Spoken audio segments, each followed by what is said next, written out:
سورہ بنی اسرائیل میں اللہ تبارک و تعالی نے سبحان سے اس سورت کی شروعات کی ہے. سبحان الذی اسری بعبدہ. سبحان کے معنی آتے ہیں پاک. اللہ تبارک و تعالی ہر عیب سے پاک ہے.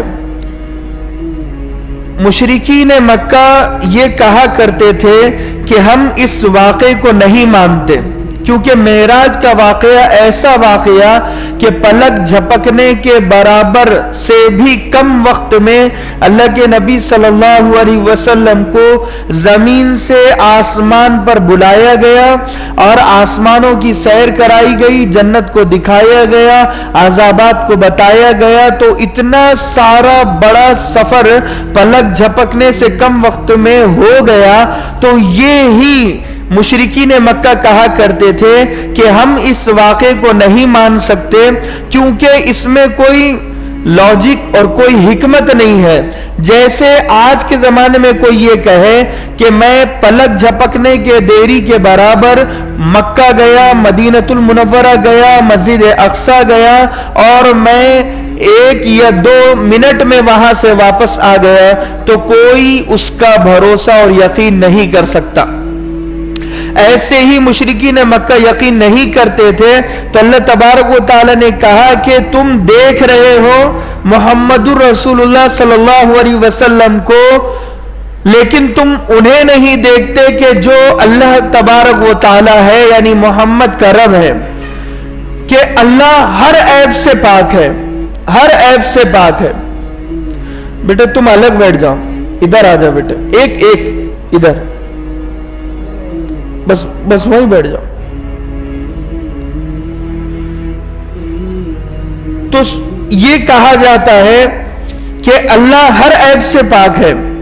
اللہ زمان سے پاک ہے، مکان سے پاک ہے، وقت سے پاک ہے. اللہ کے لیے کوئی بڑی بات نہیں ہے کہ اتنے کم وقت میں یہاں سے وہاں پہنچا دینا، ترقیوں پر پہنچا دینا. تو یہاں کہا کہ سبحان سے اس سورت کی ابتدا کی، اس آیت کی ابتدا کی، اس واقعے کی ابتدا کی کہ سبحان اللہ تبارک و تعالی، اللہ سبحانہ و تقدس کو تم دیکھو کہ جو اس نبی برحق صلی اللہ علیہ وسلم کے پیچھے ہے. اللہ کی طاقت کے لیے کوئی بڑی بات نہیں ہے کہ یہاں سے وہاں پہنچا دینا لمحے بھر میں. دوسرا، ان قبر پرست کچھ لوگ ایسے بھی ہیں کہ جو یہ عقیدہ رکھتے ہیں کہ اللہ کے نبی جب زمین پر تھے تو اولاد آدم یعنی انسان کی حیثیت سے تھے.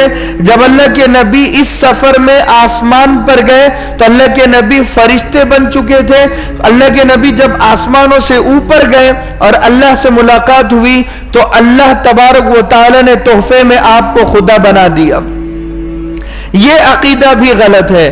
اللہ اور اللہ کے رسول صلی اللہ علیہ وسلم میں بہت بڑا فرق ہے کہ اللہ تبارک و تعالی ماں باپ سے پاک ہے. اللہ کے نبی صلی اللہ علیہ وسلم کے والد محترم حضرت عبداللہ، والدہ حضرت آمنہ. اللہ کے نبی صلی اللہ علیہ وسلم کی 4 بیٹیاں تھیں، حضرت زینب، رقیہ، ام کلثوم، حضرت فاطمہ. اور اللہ بیٹیوں سے پاک ہے، اللہ کی کوئی بیٹی نہیں ہے. جو لوگ کہتے ہیں کہ نعوذ باللہ فرشتے اللہ کی بیٹیاں ہیں تو وہ بھی غلط ہے. اللہ بیٹوں سے پاک، بیٹیوں سے پاک، ماں باپ سے پاک. اللہ کے نبی صلی اللہ علیہ وسلم کے 3 بیٹے زمانے بچپن میں دنیا سے چلے گئے. ایک حضرت عبداللہ، ایک حضرت ابراہیم اور ایک حضرت قاسم. یہ تینوں 6 سے 8 سال کی عمر میں اس دنیا سے رخصت ہو گئے. تو یہاں پر اللہ کا کوئی بیٹا بھی نہیں ہے، کوئی بیٹی بھی نہیں ہے. جو لوگ کہتے ہیں کہ عیسیٰ بن مریم اللہ کے بیٹے ہیں وہ بھی غلط ہے. ان کو بھی بتانا، سکھانا، ان کی بھی اصلاح کرنا مقصد تھا. اس لیے کہا کہ لہٰذا اللہ کے نبی خدا نہیں بن سکتے. لہٰذا اللہ تبارک و تعالیٰ کے بعد اگر کسی کا مرتبہ ہے تو محمد رسول اللہ صلی اللہ علیہ وسلم کا ہے. مگر اللہ کے برابر اللہ کے نبی کو کر دینا، اللہ سے بڑھ کر دینا، یہ بھی غلط عقیدہ ہے.